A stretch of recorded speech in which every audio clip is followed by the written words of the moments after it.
Ibihe byiza nshuti muteze amatwi ibiganiro bya amashyi yose, uyu ni wa mwanya tukugezaho amakuru acukumbuye kandi akoranye ubuhanga.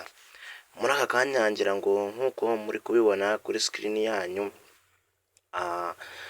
tugiye kubagezaho inkuru ivuga ko YAMPANO yamaze kugeza ikirego cye mu bugenzacyaha, aho ari kurega umuntu wasohoye ziriya videwo ze.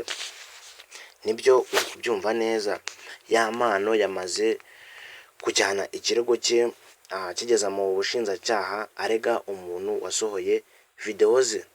Gusa mbere y'uko nkubwira ese uyu muntu YAMPANO yareze ari kuvuga ko ari we washyize videwo ze hanze, ibi biri guterwa n'iki?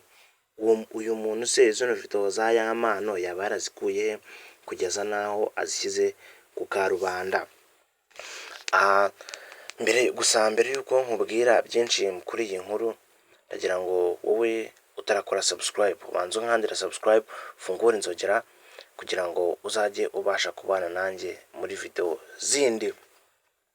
Okay, ubundi mbere y'uko mbagezaho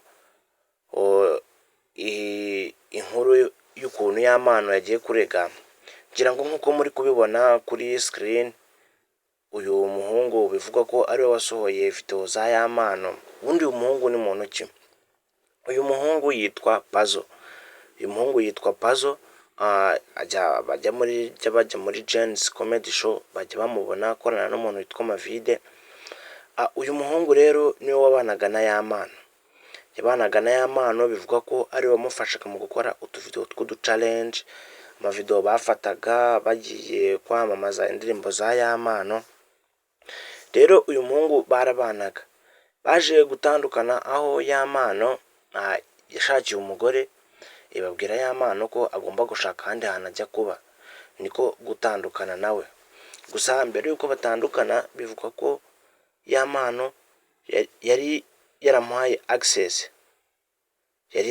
access mu bintu akora ku mbuga nkoranyambaga ze, uyu muhungu amufasha gusakaza videwo z'uduchallenge.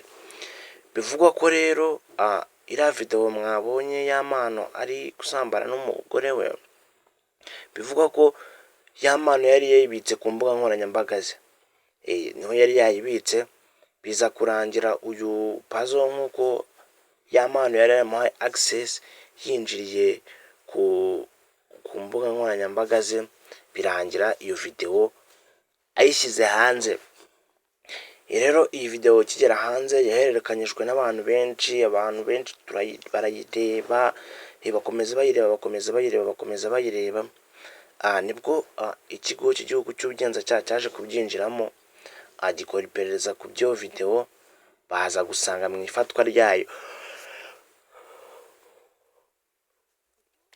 uyu muhanzi witwa YAMPANO abifitemo uruhare ku kigero cy'100% nyine mu kuyifata. Bigaragara ko ibi bintu babikoze YAMPANO abishaka, nyine video yafashwe abishaka, niko guhita bamuta muri yombi ngo bakore iperereza bamenye neza ese ni YAMPANO waba warasohoye video ye ku bushake.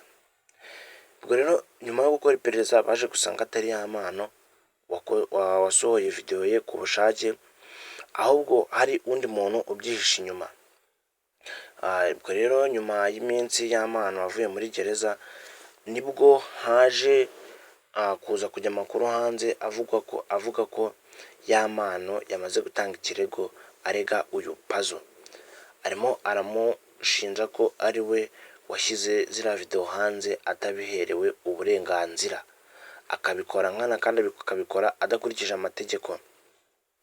Ubu rero dutegereje kuza kumva icyo amategeko ari bubivugeho.